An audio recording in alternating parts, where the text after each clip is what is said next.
More than 20 minors between the ages of 5 and 17 have been intercepted by the South African National Defence Force and the Border Management Authority near the Limpopo River at the Beitbridge border fence. The children are believed to have been on their way to Zimbabwe. The BMA says only one of the children was accompanied by an adult. They've all since been deported to Zimbabwe. Let's get the essence of what exactly is going on here, and we are joined by Ntakuseni Lambani. He is the BMA Beitbridge border commander. Good evening to you, sir. Thank you very much for your time. It's not the first time that we have seen this situation, particularly with children who are unaccompanied being transported to Zimbabwe. I think an earlier report of this nature was when they were traveling in a bus and they were intercepted. There was about 400 of them, a much smaller number this time around. What is being done to try and curb this practice? Well, good evening, Koli, and your listeners at home.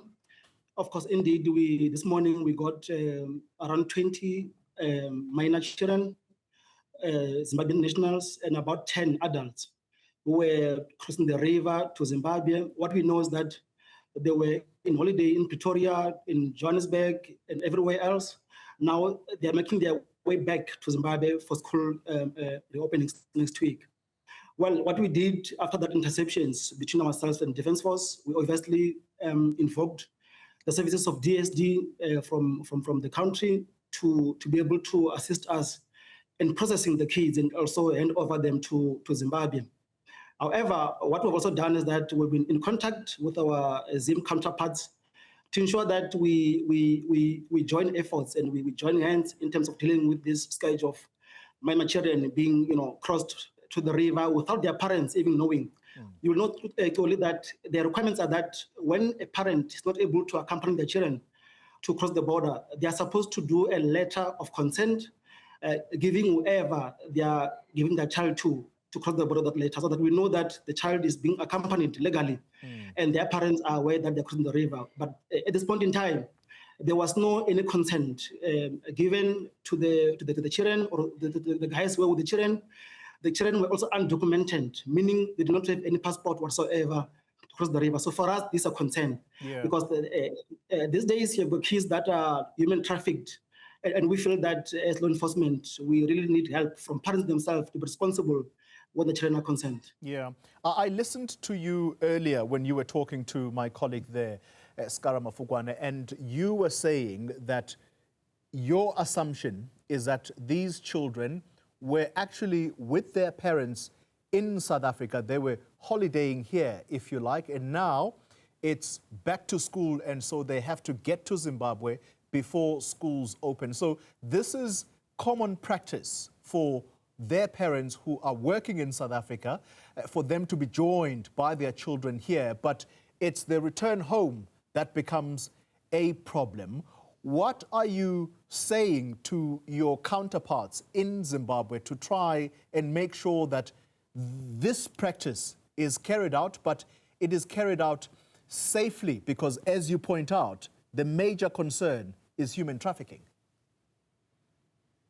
I think for us, where kids are concerned, a lot of things that are happening these days. But what do we do with Zimbabwe is to say, look, we don't stop anyone from crossing our border, but they need to be documented. And the plea is that on the Zim side, they ensure that there's no area in the borderline where kids are, facilitated through, either through the fence or through the river. We know that there's a use of boats from the Zim side to our country, where boats are being used to ferry illegal migrants, to ferry illicit goods.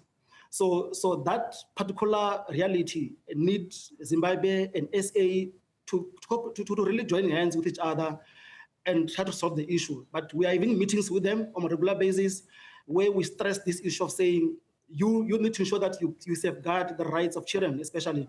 And of course, we know that during Christmas and in other major holidays, the kids are shipped to Johannesburg and anywhere else. And in January, when the schools are opening, they then are shipped back to Zimbabwe. And obviously, if you know how our border is, we are unable to really man the entire vulnerable segments across our border. We do man areas where we man, but obviously there are loopholes in our fence that people sometimes find their way through across the border, and that's a problem. Are you finding cooperation with the Zimbabwean authorities? Are they taking you seriously when you try and push through these messages? I think the issue with Zimbabwe is beyond the border level. I do meet with my counterpart in Zimbabwe where we discuss issues of common interest operationally. But I think the issue of cooperation at this point in time, it requires Harare and Pretoria really to engage. I think it is beyond, it has gone to a point where it has gone beyond our capabilities to even do anything about it. We meet with colleagues on the Zim side, we stress this point, but obviously there seem not to be changes. And I think that requires some political interventions of some sort. That's worrying indeed. There were unconfirmed reports earlier that the Zimbabwean authorities, you spoke about boats that are used to ferry not only illegal goods, but human beings as well. There were suggestions that they decided to burn a number of these boats. Do you have any confirmation in that regard? And if so, how many of such boats were destroyed? Not officially, though. We got reports that 24 of them were banned yesterday. But I can confirm what I read from social media and everywhere else. I do not have official statement from Zimbabwe, that's confirming that. I can only talk from what I've seen from the media and social media. I can't confirm officially that is the truth. Yeah. Thanks. All right. As we conclude our conversation, we are closer now to that time where everybody is back to work. That has to be on the South African side.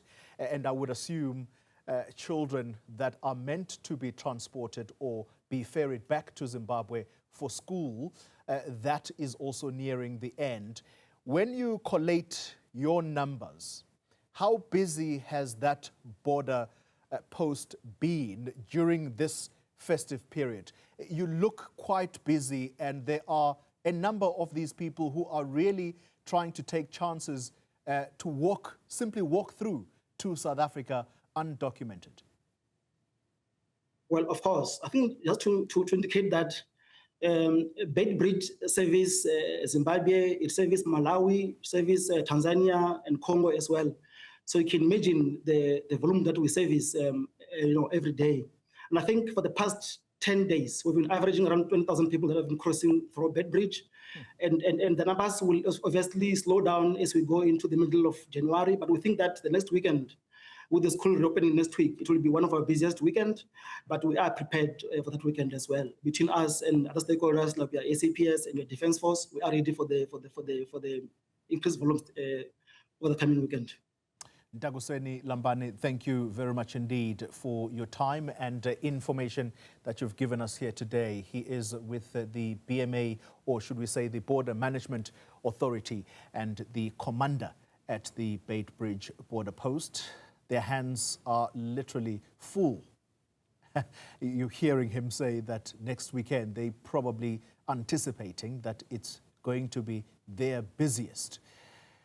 Yeah. Okay.